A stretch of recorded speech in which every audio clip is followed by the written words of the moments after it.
He was a 25-year-old blonde guy, an unknown rookie golfer from the University of Arkansas.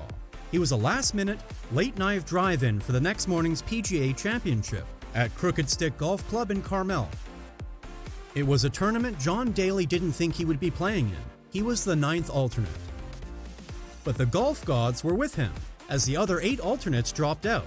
Daly was a player who came in that first day, not even getting a chance to practice on the infamously tough course designed by Pete Dye, 7,289 yards, the second longest in PGA history, and he scored a 69.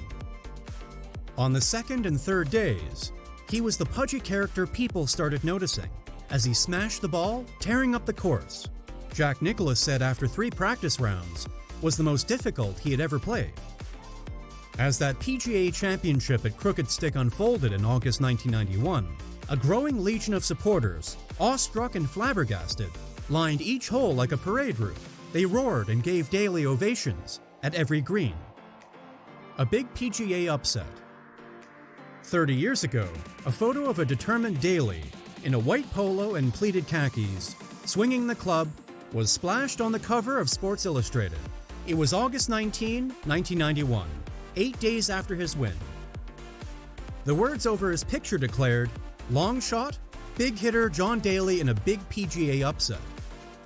Inside, the article was titled, "Overdrive, Belting Mammoth Tee Shots. John Daly won the PGA with an awesome display of power." The words captured the still stunned golf world. "You don't have to believe what happened at Crooked Stick last week," John Daly wrote. "You can accept it as fiction. The news that an unknown Arkansas pro named John Daly bludgeoned a golf course into submission on his way to a 3-shot victory in the 1991 PGA Championship. People who watched at Crooked Stick were swearing Daly was golf's next superstar. Never mind that he didn't win a tournament in 3 years at the University of Arkansas. Day 1, a killer storm. Weather warning signs were put on leaderboards about noon on the first day of the PGA Championship in 1991. Then a violent storm swept Crooked Stick. A siren suspended play at 2:14 p.m. as players and caddies were transported to the clubhouse. At 2:40 p.m., Thomas Weaver, 39, of Fishers died while being struck by lightning during the brief but intense storm. The crowd for the first round was estimated at 15,000, a figure then club president, Michael Browning, said might have been much higher had thunderstorms had not been forecast.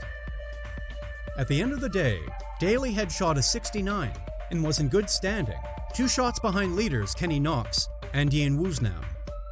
At the end of the first day, Daly had also been shaken. "That Fishers man, who died, left behind a wife and 2 girls.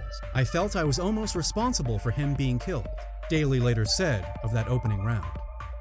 After receiving his $230,000 check for the win in Carmel, Daly gave $30,000 of it away for the education of Weaver's girls. "I've done this my way." The night before the final round, Daly went to the Colts game versus Seattle at the Hoosier Dome and got a bigger cheer than the Colts, Indy Star wrote at the time. The next morning, Daly ran away with the win, shooting his worst round of the tournament, 71, but still winning by 3 strokes against Lightsky, 5 better than third-place finisher Jim Gallagher Jr., and 6 times better than Knox in 4th place. It was a vindication of sorts for Daly, who taught himself to play on a 9-hole course in Dardanelle, Arkansas, population 3,621, using balls he had fished out of the pond, Garrity wrote. A day after the championship had closed in Carmel, Indy Star's Wayne Fuson called Daly perhaps the most unlikely winner of a major tournament since World War II. Before Sunday's $230,000 playoff, Daly had made $166,000 on the tour for the entire year. Few had ever heard of him, and then they fell in love, Fuson wrote. And he's the kind of buddy guys down at the neighborhood watering hole would want to join for a few brewskis. After he hoisted the trophy, Daly talked about his unlikely rise to golf's elite title.